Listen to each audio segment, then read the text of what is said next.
Hello my dear students. Golu, Sonu, Monu, Rinki, Pinki, Moni, Soni etc हमारे YouTube channel Nandini coaching centre में आपका बहुत बहुत स्वागत है। माय डियर स्टूडेंट्स, आज मैं आपको संख्याओं की आधारभूत संक्रियाओं के बारे में बताऊंगा।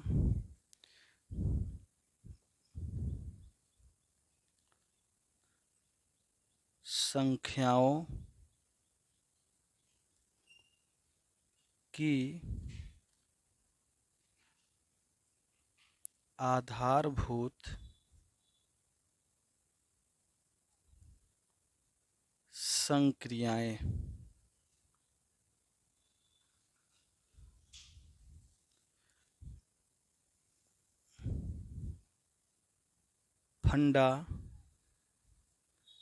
Fundamental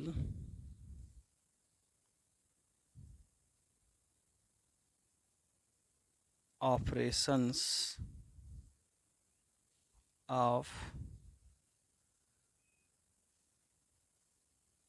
numbers.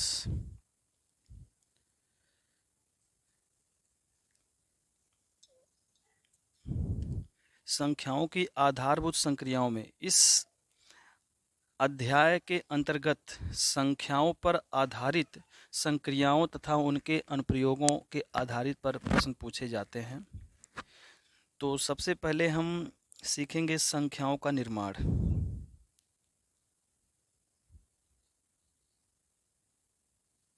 टॉपिक है संख्याओं का निर्माण।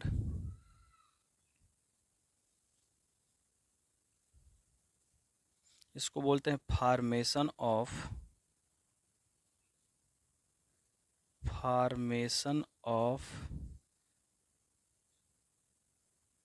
नंबर।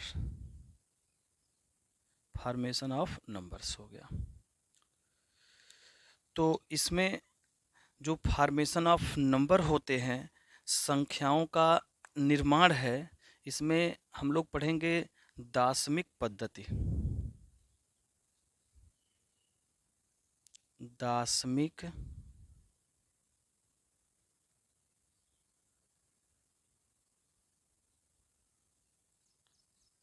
पद्धति, जिसको बोलते हैं डेसिमल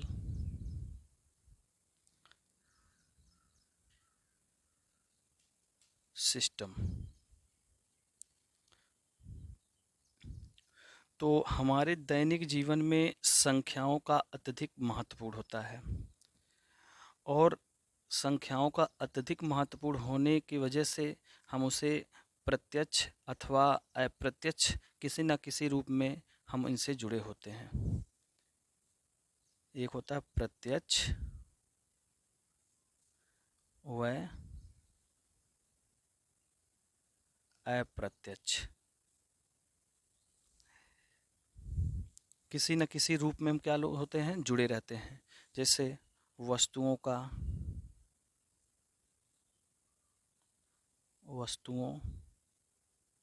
का भाव, वजन, मापन, खेल, समय सारणी,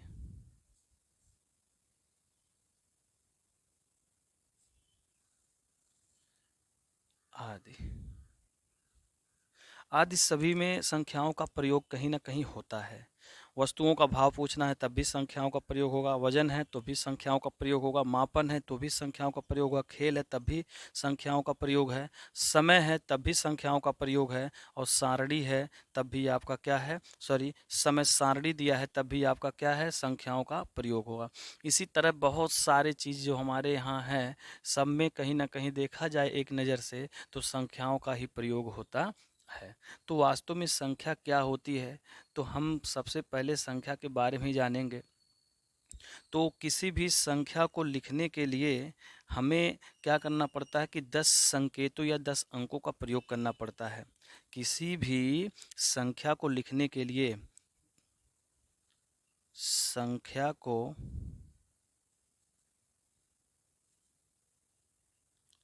लिखने के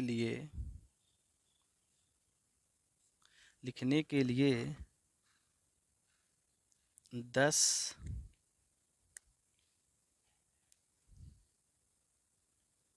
अंकों या 10 संकेतों का प्रयोग किया जाता है, जो वैज्ञानिक एवं अंतर्राष्ट्रीय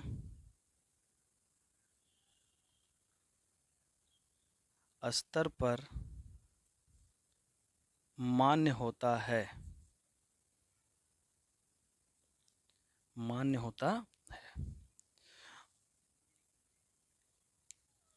ये 10 संकेत निम्नलिखित हैं। ये 10 संकेत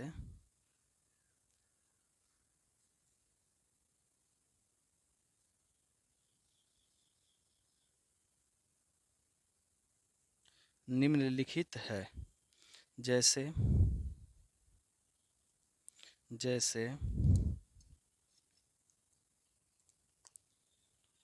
0, 1, 2, 3, 4, 5, 6, 7, 8 और 9।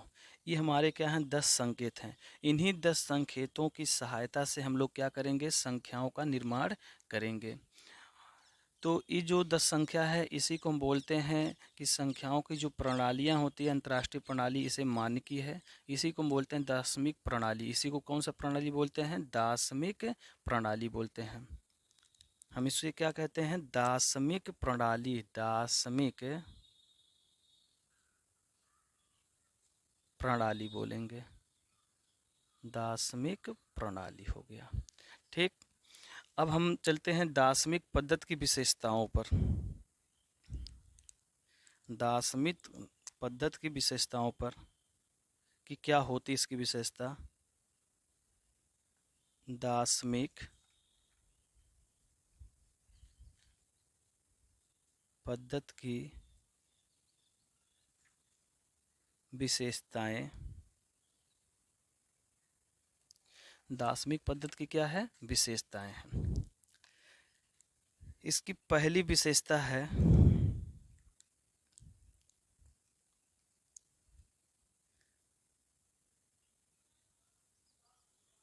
इसमें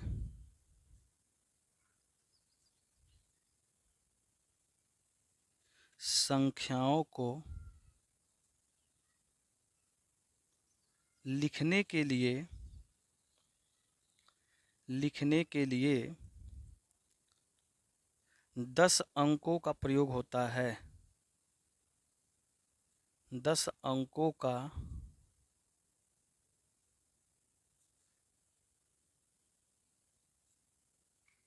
प्रयोग होता है। दूसरी पॉइंट,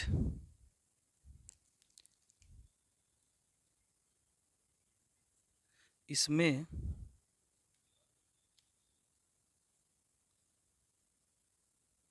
संख्याओं को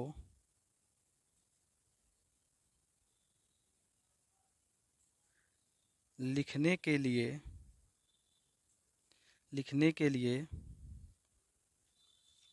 दाईं ओर से बाईं ओर क्रमशः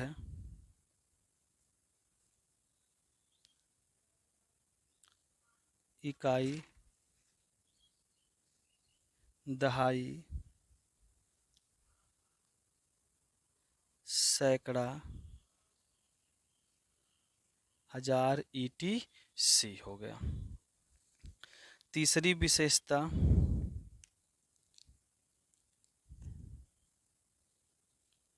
इसमें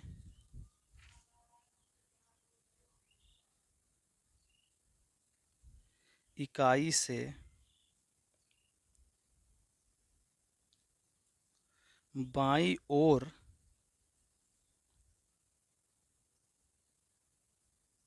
क्रमशः जितना बढ़ते हैं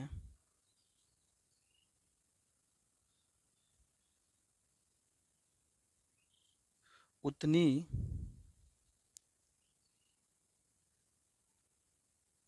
ही अंकों के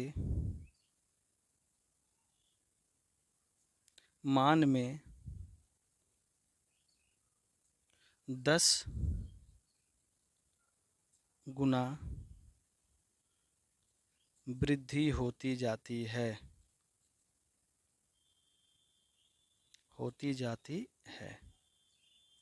ये हो गया दार्शनिक पद्धति की क्या हो गई, विशेषताएं हो गई। इसमें कह रहे इसमें संख्याओं को लिखने के लिए 10 अंकों का क्या होता है, प्रयोग होता है। कोई भी आप संख्या बनाएंगे तो उसमें 10 अंकों का कहीं ना कहीं इन्हीं में से कोई एक का प्रयोग होगा। कभी हो सकता है कि 2 का प्रयोग, कभी 3 का प्रयोग, कभी 1 का प्रयोग होता है।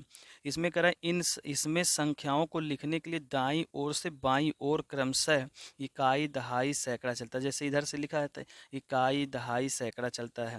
मतलब क्या हो गया कि दाईं ओर से बाईं ओर। तो दाईं से बाईं ओर कैसे चलेंगे, जैसे कोई भी संख्या लिखेंगे तो ये देखिए ये हो गया दाईं ओर। अभी देखिए बायां ओर जा रहे हैं, ये देखिए बायां ओर जा रहे हैं ना, तो दाईं ओर से किधर हो रहा है, बाईं। तो दाईं ओर से बाईं ओर जाते हैं। इसमें इकाई से बाईं ओर, इकाई से बाईं ओर जितना बढ़ते हैं उतनी ही अंकों में 10 गुना वृद्धि होता है, 10 गुना ही होता है।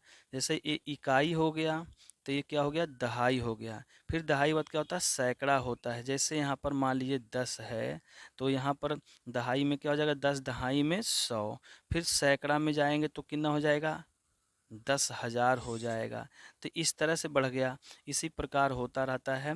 तो ये तीनों हमारा हो गया दार्शनिक पद्धति की क्या हो गई, विशेषताएं हो गई। ठीक, ओके। अब हम अंकों के मान पे चलेंगे। अंकों के मान पर, अंकों के मान, इसको इंग्लिश में बोलते हैं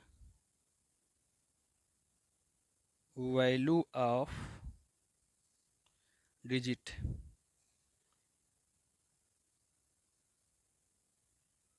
वैल्यू ऑफ डिजिट, किसी भी संख्या के प्रत्येक अंक के 2 मान होते हैं।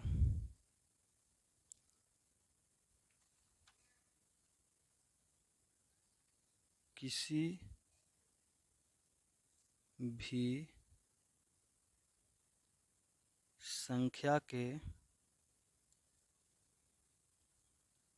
प्रत्येक अंक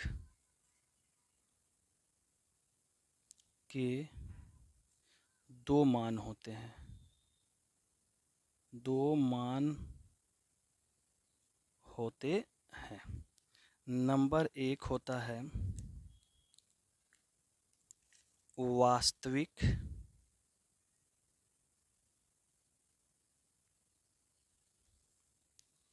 या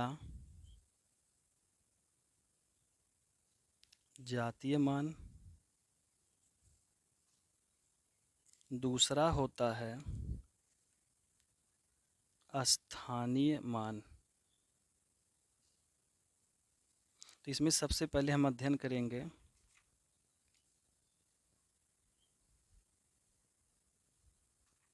वास्तविक मान, जिसको हम लोग बोलते हैं face value. Face value, face value क्या होता है, किसी अंक का, किसी अंक का वह मान जो कभी नहीं बदलता, कभी नहीं बदलता, वास्तविक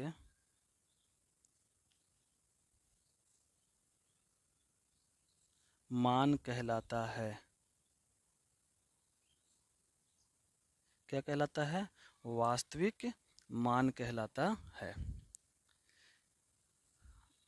हम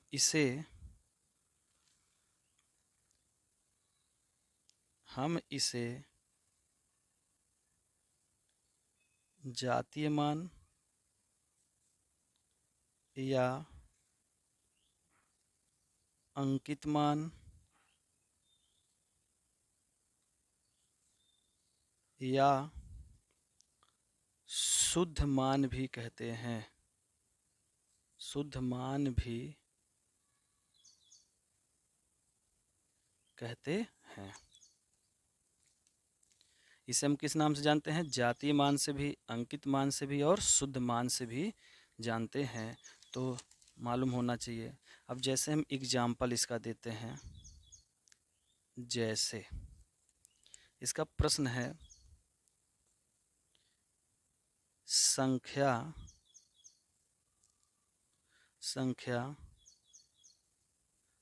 2569 में अंक 5 का जातीय मान क्या है?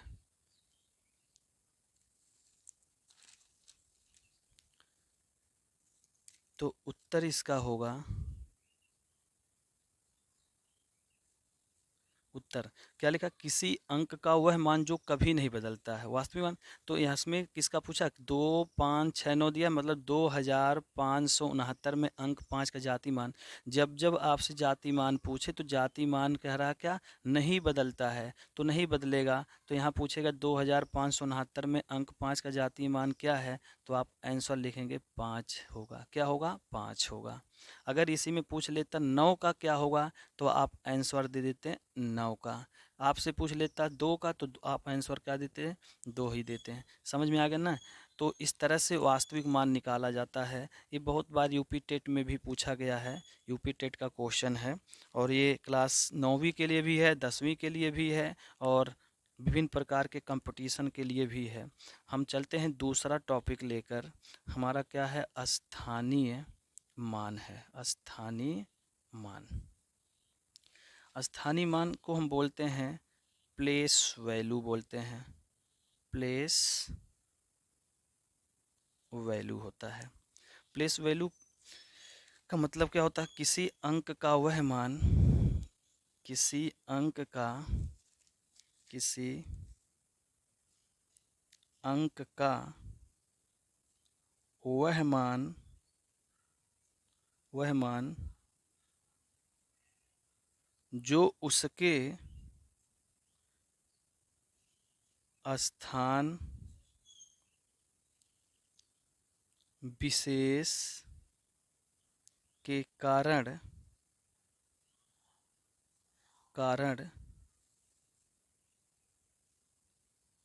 बदल जाता है, बदल जाता है, स्थानीय मान कहलाता है। क्या कहलाता है? स्थानीय मान कहलाता है। जैसे जैसे